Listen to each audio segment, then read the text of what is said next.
Lauren Blake celebrated firing Daniel Reed, a quiet, single father who had worked at Sterling Industries for 8 years. She believed removing him would make her look powerful. Daniel simply collected his toolbox, thanked his co-workers, and walked away. Nobody realized the company needed him more than anyone knew again. Daniel had never been the loudest employee. He worked maintenance, repaired machines, solved electrical problems, and stayed late whenever production faced emergencies. His teenage daughter, Emma, depended on him completely. Daniel rarely complained about money or exhaustion. He believed honest work mattered, even when management never seemed to notice. Lauren, however, saw things differently. Recently promoted to operations manager, she wanted quick results and impressive numbers. Daniel's department looked old-fashioned to her. She considered his careful methods slow and unnecessary. When production targets dropped slightly, Lauren decided someone needed responsibility, and Daniel became the easiest person to blame alone. One Friday afternoon, Lauren summoned Daniel into her office. She accused him of causing repeated equipment delays and demanded an explanation.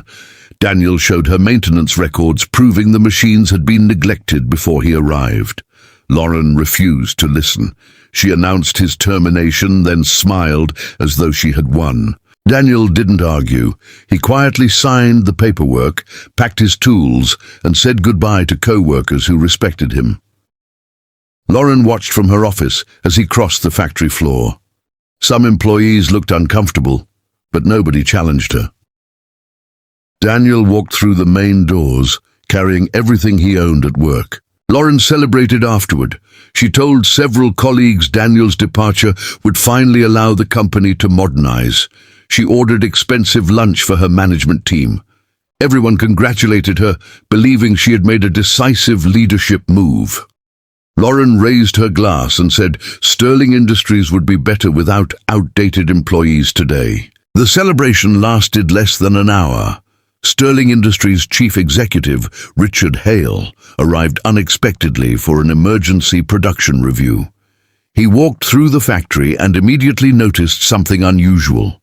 Several machines operated below normal capacity, warning lights flashed, and experienced workers looked deeply worried about the evening shift inside. Richard asked Lauren where Daniel was. She froze before casually explaining that she had fired him. Richard's expression changed instantly. He asked whether she had checked maintenance logs first. Lauren insisted Daniel caused recent problems. Richard quietly requested every technical report from the previous 6 months before making any decision. The reports revealed something shocking. Daniel had repeatedly warned management that critical machines needed replacement parts.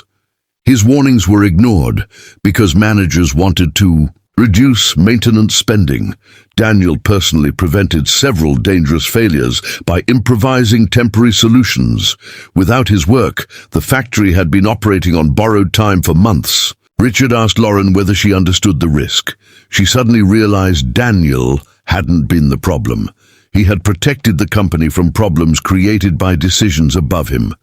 Richard ordered the factory shut down immediately and told Lauren to find Daniel before another machine failed catastrophically during production that night, immediately. Meanwhile, Daniel reached home and helped Emma prepare dinner. He didn't know the factory was struggling. When his phone rang, he expected another job opportunity. Instead, Richard introduced himself and apologized for what happened. Daniel listened silently while Richard asked him to return as an emergency consultant right away. Daniel refused immediately. He explained that being fired publicly had embarrassed him and hurt Emma's trust in the company. Richard understood. He offered Daniel full authority over emergency repairs, a significant salary increase, and protection from managers interfering with technical decisions. Daniel still wasn't ready to forgive Lauren after everything. At dinner, Emma noticed her father looked troubled. Daniel told her about the offer. Emma reminded him that returning didn't mean forgetting what happened. It could mean protecting co-workers who had always respected him. Daniel thought about factory workers and families depending on those jobs. By morning, he accepted together. Daniel returned to Sterling Industries the next day. Employees welcomed him warmly, but Lauren avoided eye contact. Richard publicly apologized for allowing Daniel's dismissal. Then he announced Daniel would lead the emergency recovery team. Lauren stood nearby, realizing the man she had celebrated firing now held more authority than she did. Daniel immediately began inspecting machinery. He identified a damaged pressure valve that could have caused a major accident. He ordered technicians to shut down the affected line. Lauren watched as workers followed Daniel's instructions without hesitation. His calm leadership exposed how much confidence he had earned through years of service. During the investigation, Daniel discovered several maintenance contracts had been improperly approved. Cheap replacement components had been purchased, even though Daniel recommended certified parts. Richard ordered an internal audit. The findings revealed Lauren's department prioritized quarterly savings over safety, creating risks Daniel had repeatedly warned everyone about for months. Lauren was devastated when Richard confronted her. She admitted firing Daniel because she wanted to appear strong and decisive.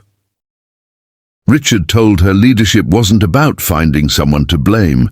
It was about listening to people who understood the work.